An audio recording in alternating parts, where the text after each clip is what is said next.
Ici à l'UNESCO, en marge de cette belle université de la Terre, sur un thème vaste et central, faisons changer tous les climats. J'ai le plaisir d'être avec Bertrand Zwiderski. Bonjour. Bonjour. Vous représentez le groupe Carrefour. Juste une réaction sur ce thème, faisons changer tous les climats. Qu'est-ce que cela évoque pour vous? Le sujet climatique, c'est un vrai sujet, c'est un vrai défi, et c'est un défi pour tous. Ce n'est pas un défi que pour les entreprises. Et je pense que c'est un thème qui doit être adressé ici, aux universités de la Terre. C'est un thème de la société civile.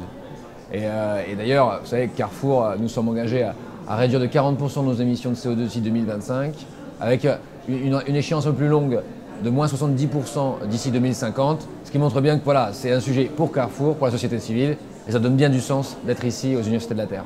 Et c'est toute l'année, c'est pas juste évidemment pendant une période. Toute l'année, le groupe Carrefour s'implique.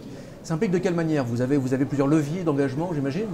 Alors, si on pouvait en citer juste quelques-uns. Voilà, il y a plusieurs engagements, mais l'engagement numéro 1, c'est l'innovation. Voilà, nous devons réduire la consommation d'énergie de nos magasins, nous devons la baisser. Nous devons réduire les émissions de CO2 liées au transport, réduire les émissions de CO2 liées à la production de froid dans nos magasins.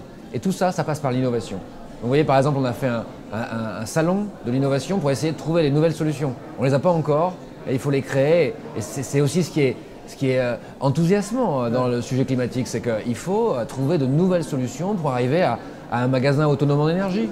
C'est notre rêve pour l'année prochaine, un magasin autonome en énergie. Ce serait quand même C'est un rêve réalisable. C'est un rêve réalisable. Ouais. Aujourd'hui, c'est réalisable. Aujourd'hui, on a des équipes qui y travaillent, on a des équipes de la supply, on a des équipes de transport, des équipes de magasins qui cherchent à trouver ce magasin autonome en énergie. Je vois une pomme. Oui. C'est l'innovation aussi. C'est un sujet important parce que on parle beaucoup de l'énergie, de la dépendance énergétique, du solaire. Dans la table ronde dans laquelle je participais, c'était beaucoup lié au prix du carbone. Ouais. Donc nous, on est assez moteur sur la notion d'un prix interne du carbone de manière volontaire. Mais je pense qu'on oublie un petit peu le débat sur l'alimentation.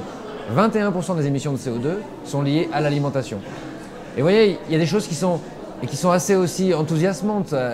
Le client, il est très sensible à ce que l'on va apporter, par exemple, de manière agroécologique.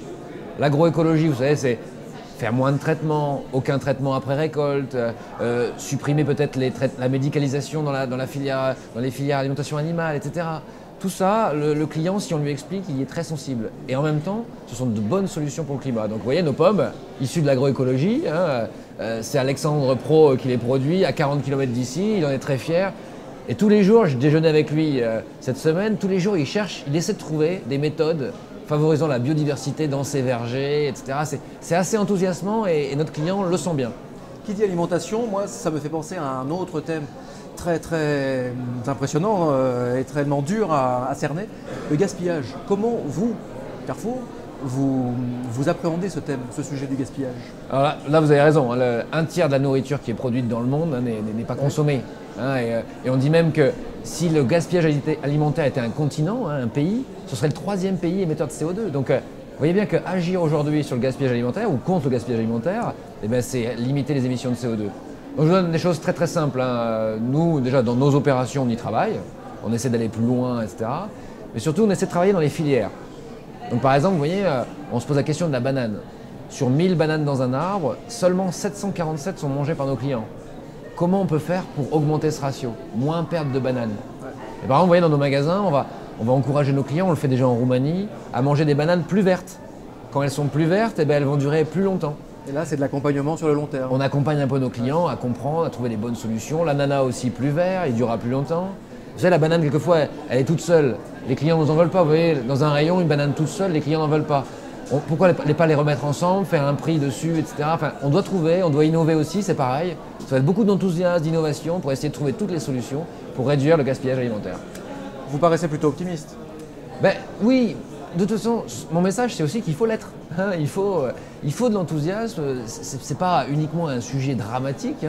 C'est un sujet sur lequel on a besoin de personnes inspirantes, de personnes innovantes qui trouvent des solutions, des vraies solutions aux problématiques, comme le gaspillage alimentaire, l'agroécologie et aussi la réduction de la consommation d'énergie, les énergies renouvelables. Tout ça, c'est devant nous et on a tout à construire. Et du coup, et c'est mon dernier point, il faut des événements comme cette Université de la Terre, que vous accompagnez depuis longtemps, des événements qui justement montrent les solutions en action, font confronter toute une série de personnalités inspirantes. L'Université de la Terre, pour nous, c'est un vrai dialogue avec la société civile. Là, voilà, on peut dialoguer. Oui, j'ai eu plein de monde est venu me poser des questions. Oui, c'est une source d'inspiration, d'innovation, mais aussi de se confronter peut-être a-t-on fait les bons choix? Est-ce qu'on est vraiment sur les bonnes thématiques? Dans notre jargon, on appelle ça la matérialité. Mais sommes-nous sur les bonnes thématiques, les thématiques qui sont porteuses et qui trouveront des solutions pour demain? Merci beaucoup Bertrand Swiderski. Merci beaucoup.